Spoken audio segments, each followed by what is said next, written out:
اس video میں ہم سمجھیں گے خطایا کا قاعدہ اور اس کی تفصیلات۔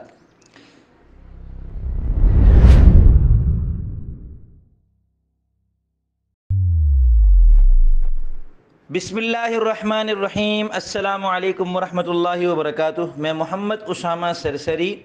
خطایا خطیئتن کی جمع ہے اور خطیئتن غلطی اور خطا کو کہتے ہیں، تو خطایا کا مطلب ہے بہت سی غلطیاں، خطائیں۔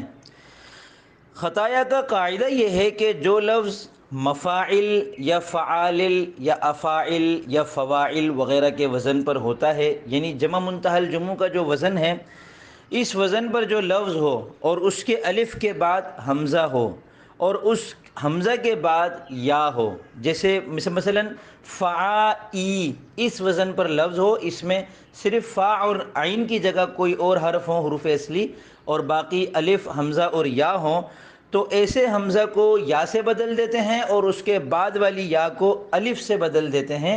جیسے خطایا، یہ اصل میں تھا خطائیو، یہ خطیئتن کی جمع ہے، تو خطائیو میں ہم نے دیکھا کہ یہ فعالل کے وزن پر ہے اور اس میں الف کے بعد حمزہ ہے، حمزہ کے بعد یا ہے، تو ہم نے حمزہ کو یا سے اور یا کو الف سے بدل دیا، تو یہ بن گیا خطایا۔ اب آپ کہیں گے یا کے اوپر زبر کیسے آ گئی؟ خطائیو میں تو حمزہ کے نیچے زیر ہے، تو یاد رکھیں کہ جب بھی الف آتا ہے تو اس الف سے پہلے والے حرف پر ہمیشہ زبر آتا ہے، تو خطایا میں جب ہم نے آخری یا کو الف سے بدلا تو اس سے پہلے جو حمزہ کو ہم نے یا سے بدلا تھا اس پر خود بخود زبر آ جائے گا۔ تو یہ تھی اس قاعدے کی مکمل تفصیلات جو آپ نے اس ویڈیو میں ملاحظہ کی۔